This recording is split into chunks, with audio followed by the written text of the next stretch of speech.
With Sonic Unleashed being my favorite Sonic game, and arguably the best Sonic game, I'm excited to share my ideas for a sequel to this game. Skip to the time shown on the screen to get straight to my ideas. Sonic Unleashed is a game where you travel around the world to restore the Earth. As Dr. Eggman takes Sonic out of his super state, he also turns Sonic into a werewolf type thing. In the game, he is called a werehog. Dr. Eggman drains all the Chaos Emeralds from its energy and uses that energy to shoot the Earth into pieces, opening the seals of the Earth and awakening Dark Gaia. After Eggman shoots the Earth, he opens the window and Sonic falls down towards Earth. Eggman, being the dumb one, drops all the drained emeralds with Sonic down to Earth. Sonic lands on Optimus right on Chip, or soon to be known as Light Gaia. Sonic checks on Chip, and Sonic learns that Chip lost his memory. When the sun came up, Sonic turned into his normal body. Sonic and Chip go around Optimus to find people that know Chip. The whole objective here is to restore all the Gaia temples to close the Earth back up to seal Dark Gaia back in. To do this, you need to find all the Gaia temples. Once you find the Gaia temple, you place the emerald in the altar of each Gaia temple. Then the piece of the Earth that temple is on goes back into place. The emerald you place also is restored in the process. There are two gameplay styles in this game. We have the day stages, aka the boost stages, where you boost through with faster gameplay. And we have, in my opinion, what makes the game more unique, the night stages, aka the werehog stages. These stages have more of a beaten up type style gameplay approach with slower gameplay. There were and still are a lot of complaints about the werehog gameplay. I personally enjoy it more in both old and HD versions of the game. We've gotten decent titles from Sonic Team after Unleashed, but none in my opinion meets the level of heart and effort put into Unleashed. Sonic Unleashed 2, aka Sonic's Itinerary, being the sequel of Sonic Unleashed, will carry on the Light Gaia and Dark Gaia story.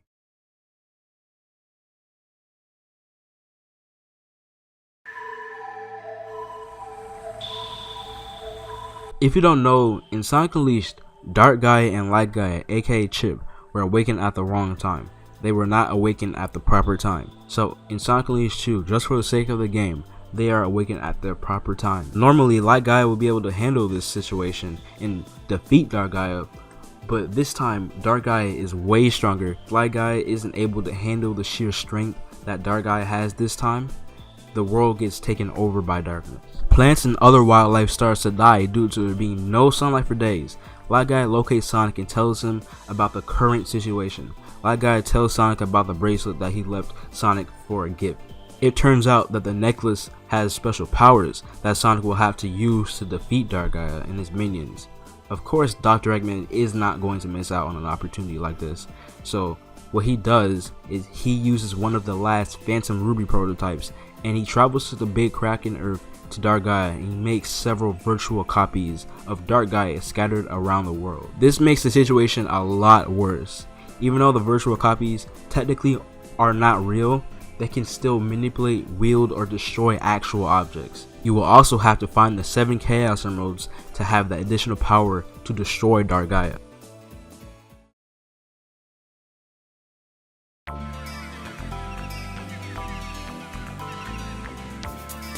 The boost venture gameplay would work here, but for a game like this, the boost alone will fit a little better, and I'll get to why that is in a little bit. The boost gauge will work how it did in Generations and Unleashed by collecting rings and destroying minions. This game is also going to be focused on finding the emeralds, and since all the emeralds are scattered around the world, you'll have to go to multiple places to retrieve them. There will be 8 cities. 7 of those, you will have to locate all the Chaos Emeralds.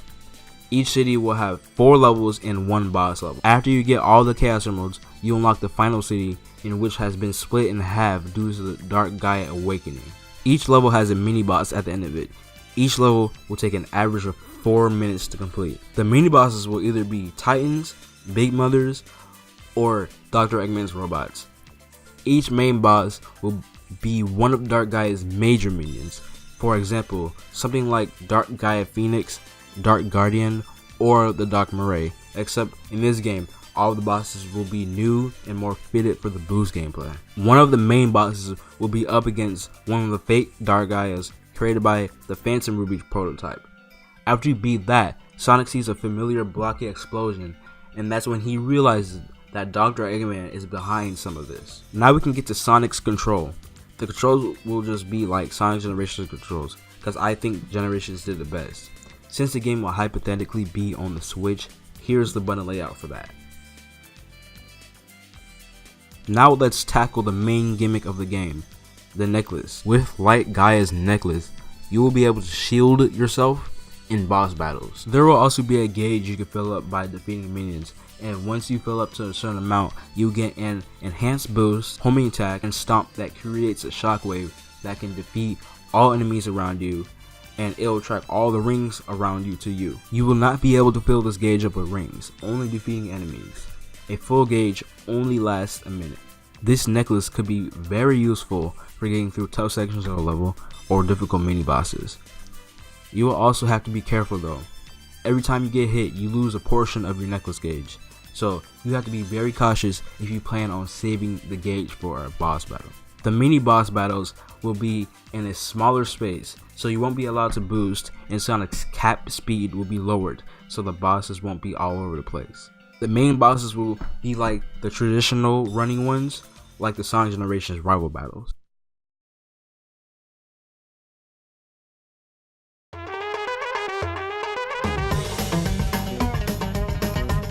After you seal Dark Gaia back into the earth, it isn't over yet. You still need to get rid of the virtual copies of Dark Gaia.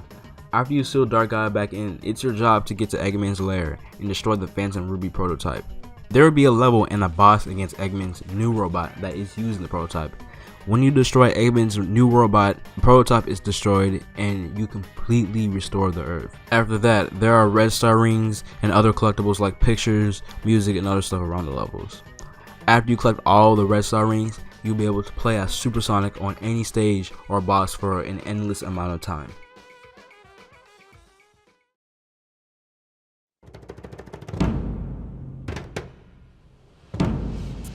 A game always needs things to do other than the main mode.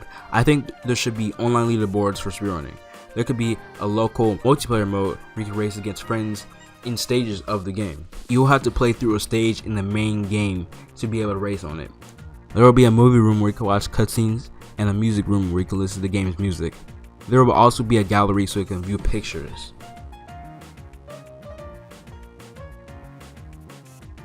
I think Sonic Unleashed was a great game with a great story, and it was overall a good game. I think Sonic Unleashed deserves a sequel.